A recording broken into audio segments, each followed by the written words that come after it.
Anywho, Murr, I think it's time for you take it away. 3 and out, baby. Let's get to it. Now, we didn't talk about really much of sports because there's no sports going on, but I do know right now that there are a lot of sports paraphernalia that are on sale because, there's nothing to celebrate at the moment.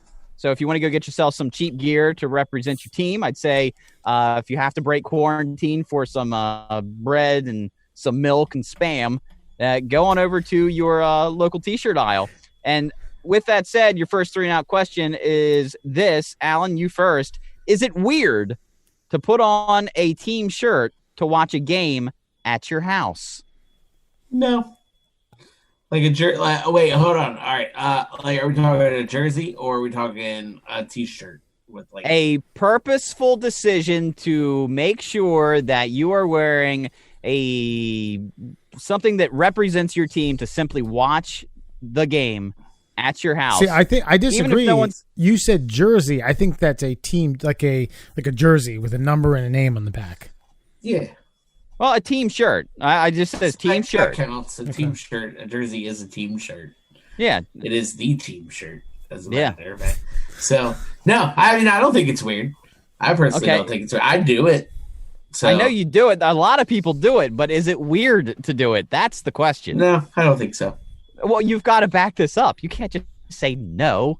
I mean, how is it's supporting your team? I think I would wear it if I went there. I would wear it. I wear my sports gear out of town, like on purpose. Like if that makes sense to me. That makes sense wearing it out of town because you're advertising your team to other people. Whether you want it to be a conversation starter or not, it tends to depending on where you are. If you go to let's say you go to New York and you're wearing, well, that might be okay. Let's say you're going to New York and you're wearing an Orioles jersey. Somebody's like, hey, Jeffrey Maya. You queer, like somebody they'll do it in a Boston accent in New York for some reason. But yeah, they might bring it up and it just becomes a thing. Yeah, I don't know. It doesn't bother me at all. I think it's just supporting the team. Like I said, I do it. I do it religiously, actually. And then you get into superstition and shit like that, as most sports fans are to some extent. So I think that's the main thing. So do you think you wearing your team's paraphernalia helps your team in any way? I used to. I don't anymore. So now it's just kind of whatever. Because I don't wear like the same jersey for soccer every weekend or anything like that. But I usually have something on. Okay, Wes, is it weird to wear a team shirt to watch a game at your house? I am a habitual rule breaker. I think it is weird to wear it by yourself up to 3 other people. So you by yourself, which I don't do. Myself and another person, I usually won't. Myself and 2 other people, I will. Myself and 3 other people, I will. And I think the 3 to 4 person thing is still weird. I still do it. Anything more than that, it's a party, and I think it's kosher. No, I respect your answer. And because, in a way, it's almost you trying to prove that you're a better fan than the other people in the room. Yeah. So like if it's just you and one other person, they're not judging you because they're probably a close friend that's there with you. Yeah. Then once you get past that 2 or 3, now it's like, now I got to show off. I'm the bigger sports fan, you dumb shit. But there are people that do wear this at home by themselves. And I will say the further we get into like the Ravens or the Orioles, the further they get into, let's just say the Ravens, the further they get into a playoff picture, I will wear their shirt or jersey at home by myself just to watch the game. And I will say, yes, it's weird. I'm not saying that what I do is a normal thing that I would say a sane person should do, but I do feel like as far as superstition goes, why not put out the most positive energy you can to the world? And if it's your team that you're trying to impose that positivity on, then yeah, you're going to do it. But I still contend it's weird. I think there's also a certain if you're there, if a certain friend's at your house, or if you're at another friend's house. There's some times where like you walk down, like if say your friend doesn't wear something and you wanted to say something like, what would we're gonna fucking put something on, huh? What? Or if you put something on, like just in case you didn't fucking know, I'm a fan. I'm still a fan. Just in case you didn't realize it. Throw it on for here's you. my question. Let me play devil's advocate then, Murr. My question to you is when is a normal time to wear your sports gear? Because it seems like during said sporting event, whether you're at home watching it on TV or at the sporting event, would be the time to wear that piece of clothing. Am I wrong? I admit that the time to wear it is when a game is on, but if you're at home, like, who are you proving it to? That's the point. Wes is saying he's proving it to the other people. Like, the other one person doesn't matter, but as soon as you start to build a crowd, you got to prove to them that you're the fan, so you have to have it on. You're proving it to someone else. So who are you proving it to if you're just at your house by yourself watching the game? You were like 3 or 4 more people, obviously, because then it's a party. But a small gathering of 2 or 3, 4 people, then it's weird, but you still do it. I do it anyway. I know, but we do it because I think it affects the outcome of the game in some capacity, which is bizarre and weird. But it's how humans work. God's gonna know I didn't wear a fucking jersey today. I mean, look, we talked about Joe Exotic all day, and Wes is wearing a Tiger shirt. So, I mean, he's supporting the man behind bars right now. I say well done. All right, second question here. Who would you want to represent you in a trial by combat? Wes, I will defer to you. What's a trial by combat? Hold on.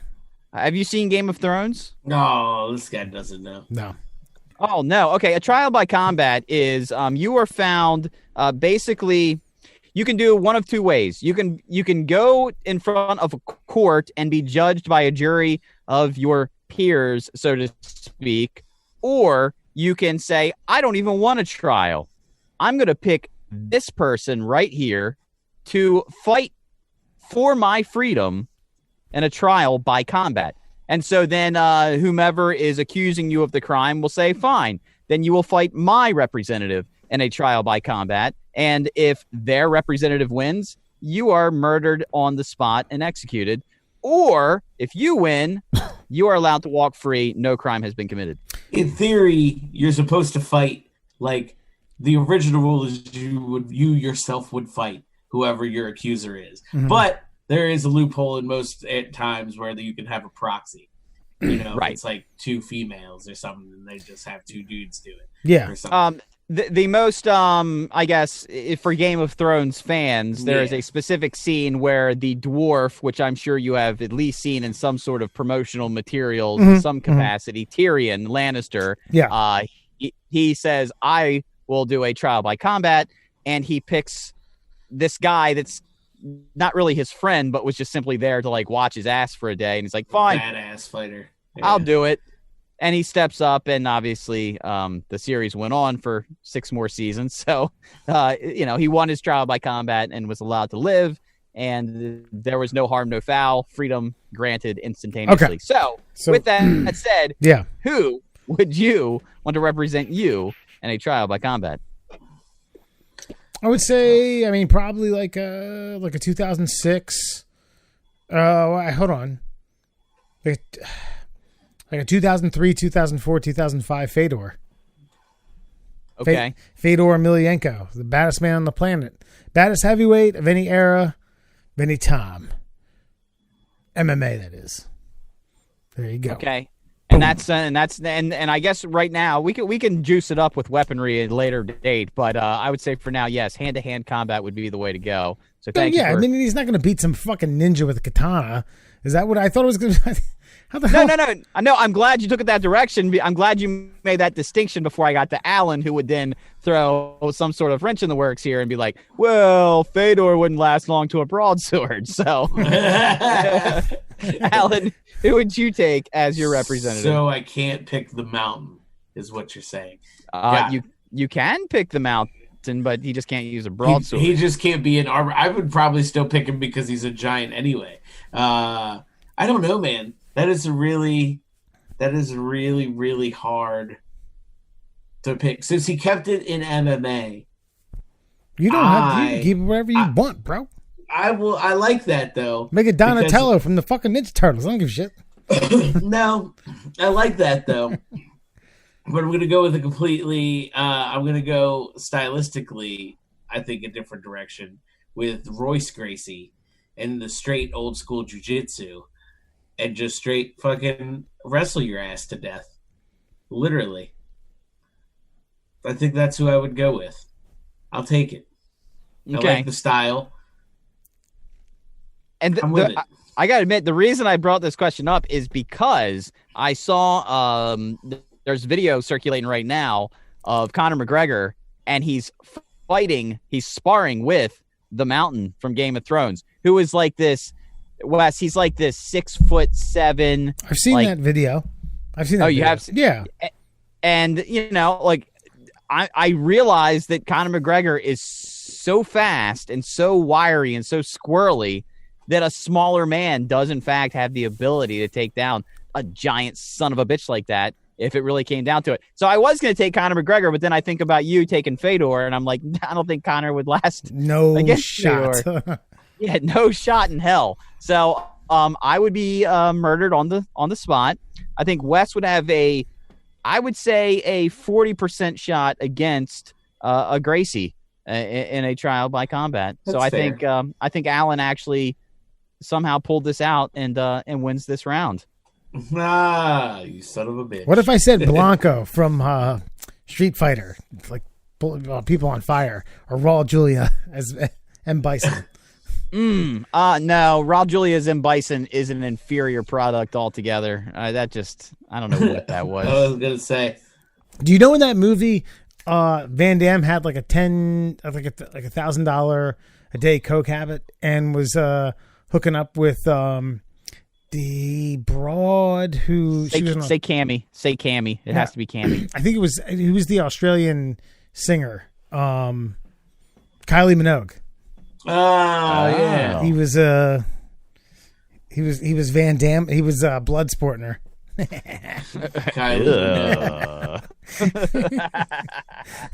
Wow, man.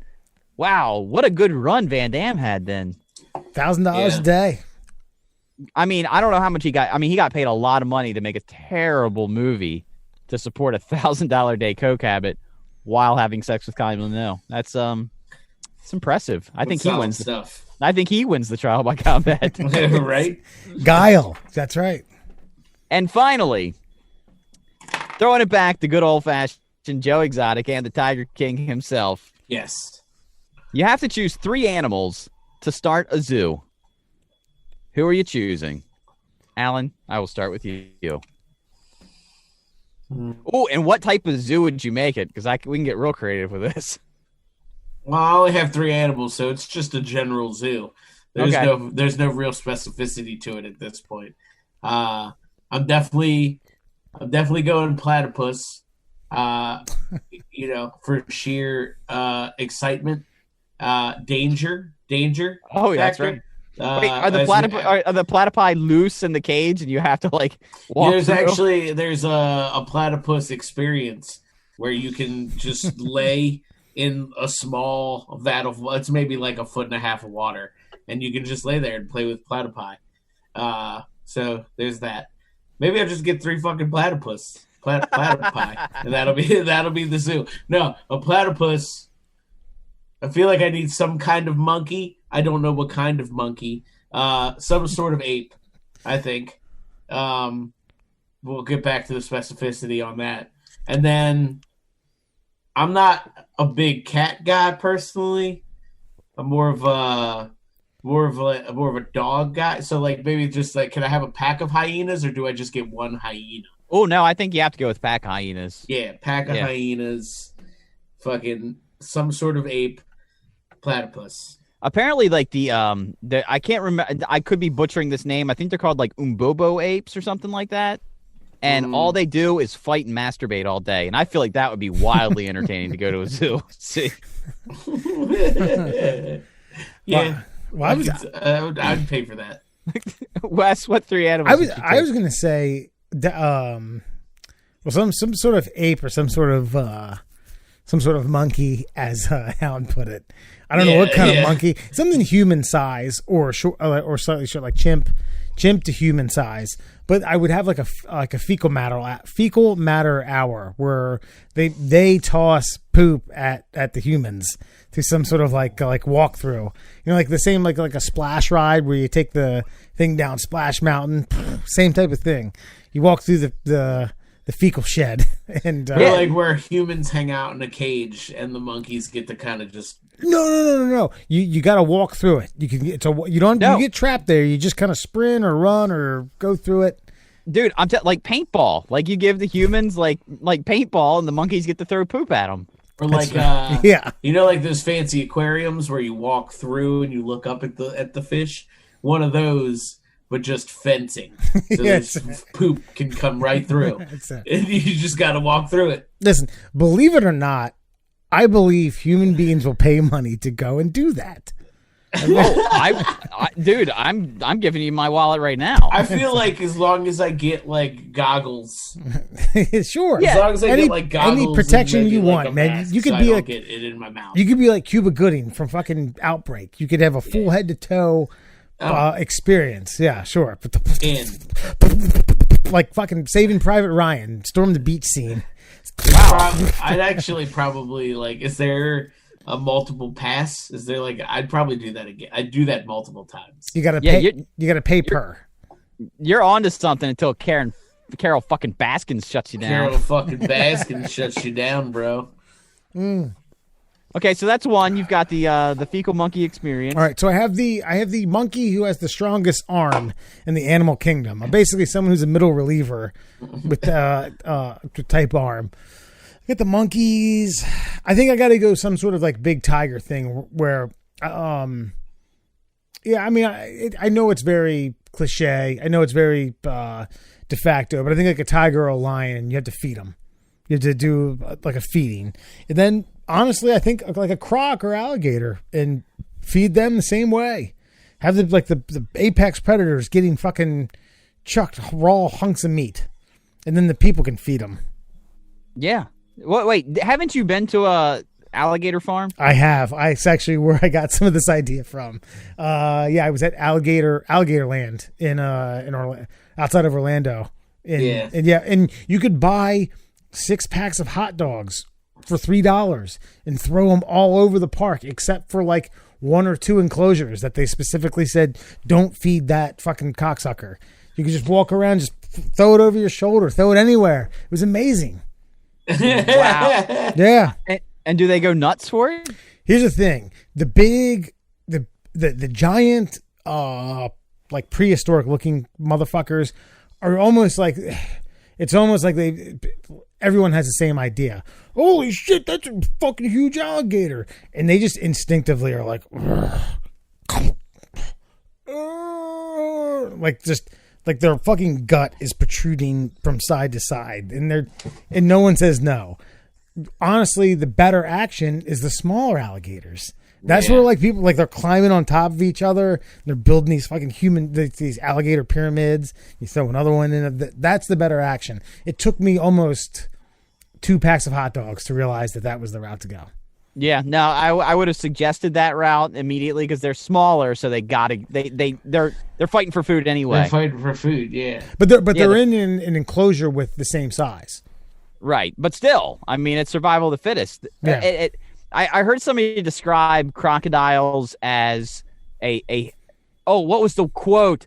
A crocodile is. That's it. It doesn't care about anything. A crocodile is it's like crocodile's like a hammer.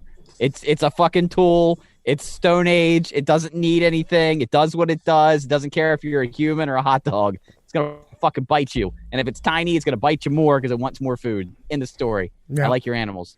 I like your idea of the apex predators. I'd like some silverback gorillas. That's a fucking monkey right there. With the fecal toss. But see, here's the thing. No, that thing's advanced.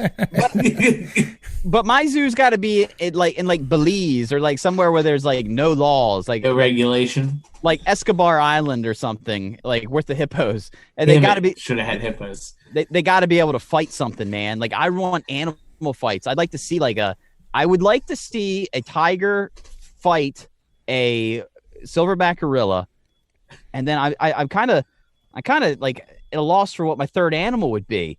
Maybe like a rhino, just to kind of throw it into the mix. So a rhino would never lose.